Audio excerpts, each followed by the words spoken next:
Hey guys, Brian Hilliard here, author of the best-selling book Networking Like a Pro and creator of the popular program How to Build an Audience and Get a Steady Stream of Coaching Clients Without Being Pushy. And as you can see, I'm here in my car. Actually just got done working out and getting ready to pop into the store here real quick. But I wanted to just talk with you a little bit about something that is near and dear to my heart, which is I want to have a conversation today about how to get paid what you're worth as a coach. Because I have to tell you, when I first got started, so I've been in the business, I started in 2001, all right? And I was working for corporate prior to that.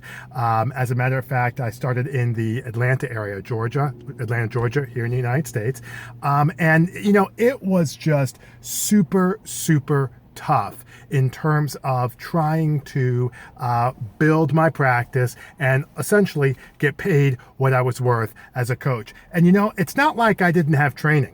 You know what I mean? I went to, just for those of you who might not know my background, I went to Duke University in the North Carolina area, which is in the Southeast, as you guys know, in the Southeast part of the United States.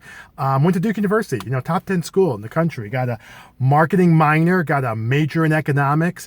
Like I said, did some training, got my philosophies and modalities, and I was fired up. I mean, I was just like everybody else. I had a ton of good ideas. I was super excited. I still am now, but I mean, really ready to go out there and impact different people's lives, really change the way people think about some different things. As a business person, I was really excited to work with other businesses. You know what I mean? And it was tough because when I was getting started, and like I said, even afterwards, for few years afterwards, it was tough because I would go out and I would talk to people, right? So I'd meet somebody like at a networking event or maybe online, but at the time for me, it was more networking because the social media, 2002, 2003, 2004, wasn't nearly as robust as this, that. So I would go out and usually, like I said, meet people physically, offline, but I'd meet them and we'd talk a little bit and they'd be like, oh, you're a coach. I'm like, yeah, we talk a little bit more. And they're like, yeah, maybe we can sit down and have some coffee. I'm thinking about, it's like different things. I'm thinking about doing getting some coaching, or, I could use some help in this area, or, whatever. So I'd sit down, right? A few days later, week later, and we'd have coffee. And we would be talking and just kind of having a good conversation, and a challenge or something would arise. And I would tell them, I'd be like, hey, listen, have you thought about this? Have you looked at that? I'm moving. I'm having a good time. They're taking notes. They're nodding. I'm giving some more suggestions. They're taking some more notes.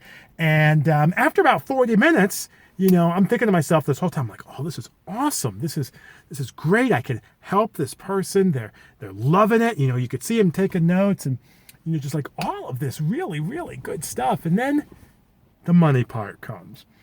And I say, hey, listen, here's what it looks like if we want to, maybe work together as a coach. And they were like, it always got a little bit weird. I'm just speaking for myself. It always got a little bit weird transitioning from coaching to kind of like that money part. I don't know how to explain that.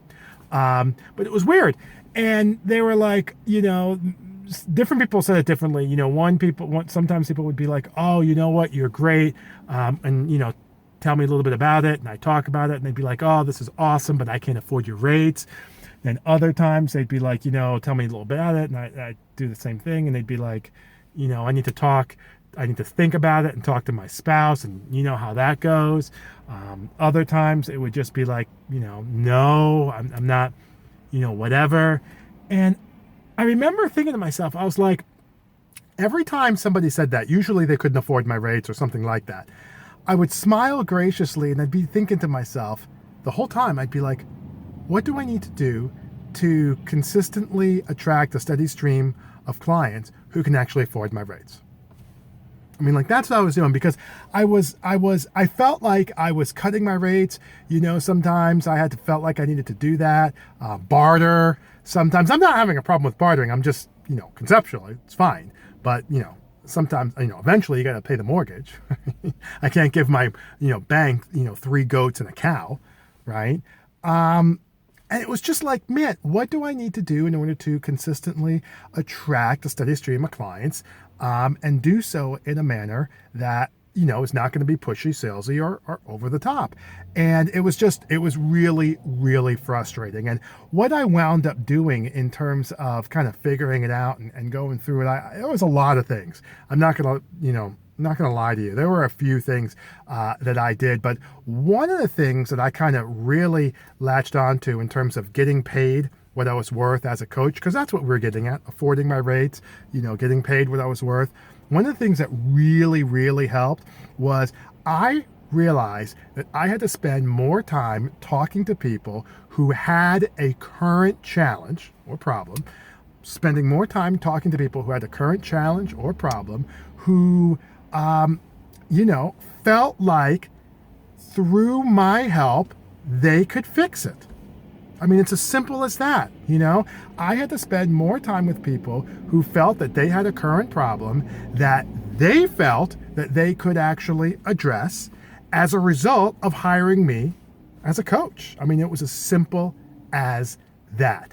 What I was doing before, and I didn't realize it at the time, is I was talking a lot about coaching. I'm still am, I'm all about personal growth and self-development. I'm all about, moving forward and stuff like that. And what was happening was I was talking to them about growth and self-development and coaching. And what I realized was that's not what they wanted to hear, and it wasn't what they wanted to pay for. They would talk with me. They would love that. Man, oh. But when you start talking about the money and pulling out the checkbook, a lot less so. So what I had to realize was, as a coach, if you want to, if you're trying to get paid what you're worth as a coach, one really good way to do that is to be able to talk to people who have a current problem, and they see you as somebody that can help them move forward, right? If they hire you as their coach. So that means you need to become a problem solver. All right, you need to become a problem solver and somebody that they see as obviously having a solution to their issue. Now, we'll get into a little bit more of this later on. We'll get into some of the nitty-gritty details, but I just kind of wanted to at least give you that thought. Great first step, getting paid what you're worth as a coach, making sure that you are talking to more people who have a current problem and they see you as somebody that they can work with and to obviously have a solution to that problem when they hire you as a coach. When you do that, and obviously there's other steps beyond that, but when you do that, a lot of things happen and all of them make your life easier. You'll find more people saying yes. You'll find you start getting your full rates, okay, what you're worth, and you'll find that you'll have a lot less hemming and hawing, chasing people around, a lot less tire kickers, a lot less, resentment, cutting prices, all that good stuff. So I just wanted to kind of jot that down for you, kind of knock that out real quick. If you want, you can always go, where you can go to our blog. You can go to www.practicebuilderblog.com. It's got all kinds of good stuff on there. But in the meantime, my name is Brian Hilliard saying so long, take care, and thanks so much for your time.